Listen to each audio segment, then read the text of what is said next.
Whee! Get me in! Please! Would help if I had the other blinker on, maybe? Yeah? Sweet. Did it. Mission accomplished. I'm sure you guys miss my my yelling as I merge into the lane from the other place. Anyway, hello everybody. This is Sarahscopic and you're watching Traffic Musings. So I took a risk for mankind and a great leap for science yesterday, which by the time you see this will have been probably a week or 2 weeks or 50 billion weeks, depending on when this is uploaded, but whatever, that's fine. Nothing special. I am part of a research study, officially, for medicine. Woo!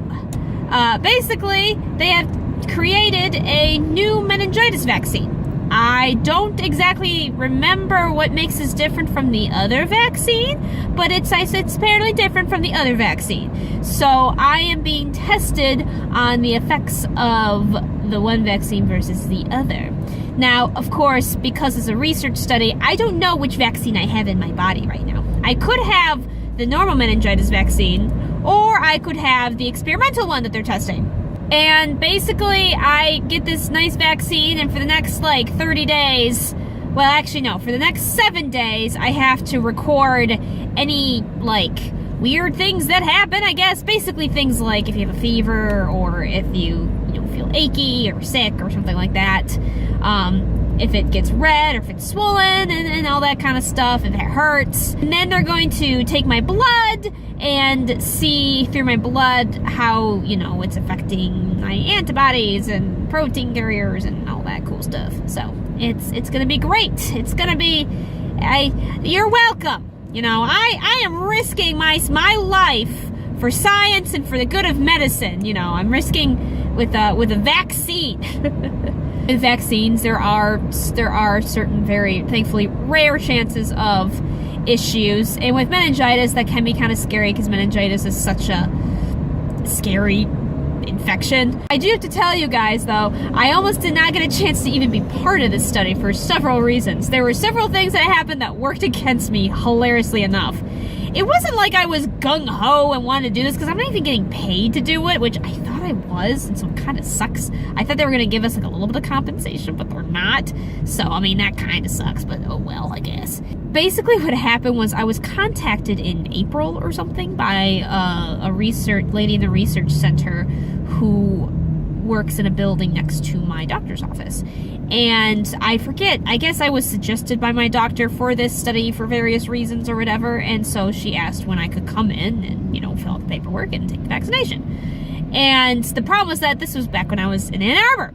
So I wasn't really going home that often enough, and I certainly wouldn't be able to go, during the week to get this done. And so originally I said, well, let's wait till after when I'm back home. I think it was end of June was when I originally was going to do it. And the lady said, okay. She said, well, there are limited spots, but we'll see if we can get you in. Okay. Because if I remember correctly, this study is being done actually across America, across several people in America, even though I believe the research itself is based in my hometown. I'm a little unsure about that. I have to reread that part. But basically, they're only taking, so many participants, and so there's only so many that they could take. So what happened was we had that date, and I was like, okay, that's fine. And she said, if we can't get you, I'll let you know. I said, yeah, it's not a big deal. If I can't get it, I can't get it. It's not really the end of the world to me. It's just, whatever. And then she called me a week ago, I believe. She's a research assistant, and said, hey, Sarah, so because of how many people have responded, this is the only, next week is the last week that we can take people, be part of the study.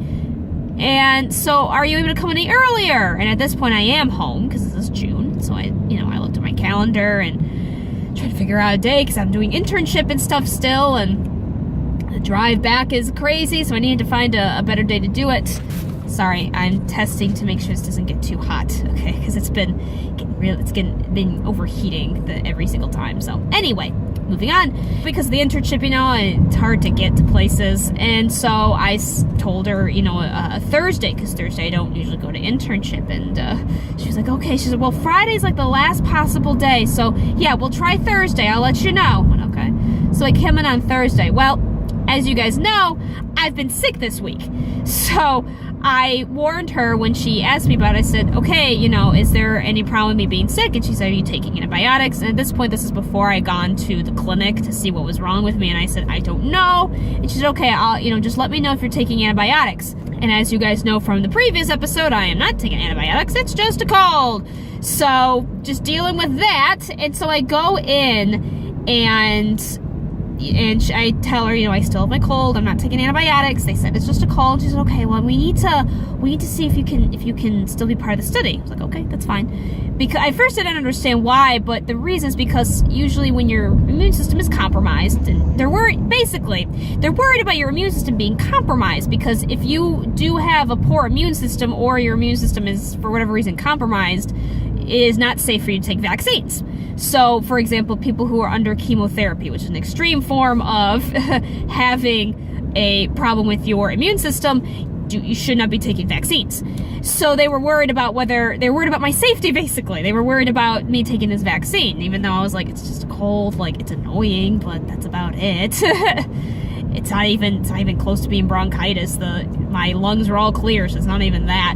So I go in, and they have this, the research assistant has this one lady come in and, you know, talks with me about to see, and the lady says, you know, oh, I don't think it'd be safe for her to do this study. And, you know, the researcher, oh, okay, no, we're really sorry, Sarah, blah, blah, blah. I was like, it's okay, it's not a big deal, you know, it kind of sucks. And they were, like, apologizing because I went all the way out there, and I was like, no, it's my day off, like, it's not a big deal, guys, it's okay. But then, the research assistant, the lady I've been talking to, looked over the charts and went, well, wait a second, it says in the report that only if you're moderately to severely ill can you not take this vaccine. And the other lady went, well, yeah, that's true, she's not even moderately ill, it's just a cold. And so they got the head doctor in charge of this research project to come in and do basically another free checkup on me to see if I was well enough. And he was a super eccentric doctor and was, you know, he listened to what I was saying. He's like, oh, she can take it, it's fine. But he did a quick checkup. He, you know, did all this stuff. And he's like, yeah, you're fine, you can take it. So I got to do it anyway, and they were all happy. And like, yay, I'm glad you could do this. Like I said, the research assistant, for whatever reason, seemed convinced that I was like super gung-ho and really wanted to do this and would be really upset if I couldn't, which wasn't really the case. Like, I get how research works. If I couldn't be part of it, I couldn't be part of it. That's fine, but they were so concerned. It was really funny. Anyway, long story short, I have vaccine in my bloodstream, some meningitis vaccine, and they had to take my blood, which is always a great time. I also had to give a urine sample because if you're pregnant, you also aren't really supposed to take vaccines. So they, you know, of course they can't just take my word for it that I'm not pregnant, so they have to do a urine test on me. And they asked, they're like, because you can't get pregnant during the study, and 4 weeks before and during the study. And so they were asking me, like, what's your mode of contraception? I was like, oh gosh. Awkward questions like that. It was pretty funny. There was like he's like the intern, basically. The guy who was helping the research assistant answer questions such, he was probably my age, just an intern, and he was adorably awkward. It was amazing. I felt so bad for him. Thankfully, with my witty charm, I was able to make him comfortable very quickly. I'm just kidding. I'm just this kind of person. So this is kind of how I am in real life for people who don't know me, which shouldn't be any of you. Most of you know who I am. But this is just how I am. So you know that this is just how I roll. So it was fine. You know, we bonded because we were both had bachelors in psychology, which is so funny to me. I've heard of this being a common thing. People get a bachelor's in psych and then go in the medical field. So, which is kind of a good thing actually, because it helps with, it does help with like bedside manner, which is very important as a doctor. So, I mean, hey, it works. But I just thought that was so funny. So yeah, so that is how I am part of a research study. Yay! Anyway, we're all out of time for today. I hope you guys have a wonderful day. I hope something amazing happens to you. And without further ado, I hope to see you all in the next episode. Bye-bye!